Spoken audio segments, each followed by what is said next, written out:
आपण बघतोय की आजकाल वयोवृद्धच नाही तर तरुणांमध्ये हृदयविकाराचं प्रमाण खूप मोठ्या प्रमाणात वाढलेलं आहे.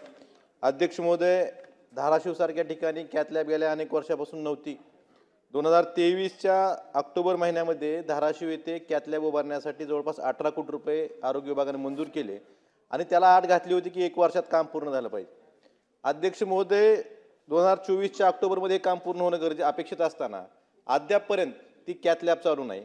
10 बेडचं ICU कार्डियाक कॅथ लॅब हे धाराशिवला मंजूर असताना काम पूर्ण झालं असताना अद्यापपर्यंत ती कॅथ लॅब चालू नाही आणि गोल्डन आवरमध्ये जर त्या रुग्णाला उपचार मिळाले नाहीत तर आमच्या धाराशिव जिल्ह्यातून तुमच्या सोलापूर जिल्ह्यात बऱ्याच पेशंटना यावं लागतं आणि हृदयविकाराचा झटका आल्यानंतर दवाखान्यापर्यंत सुद्धा तो पेशंट पोहोचू शकत नाहीत. त्यामुळे अनेक रुग्ण मृत्युमुखी पडलेले आहेत.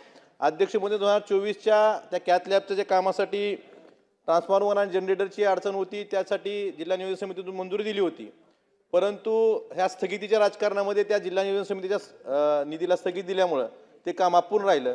25-26 मध्ये परत मंजुरी दिलेली आहे. या ठिकाणी सार्वजनिक बांधकाम मंत्री बसलेले आहेत, त्यांचं इलेक्ट्रिकल डिपार्टमेंट आहे.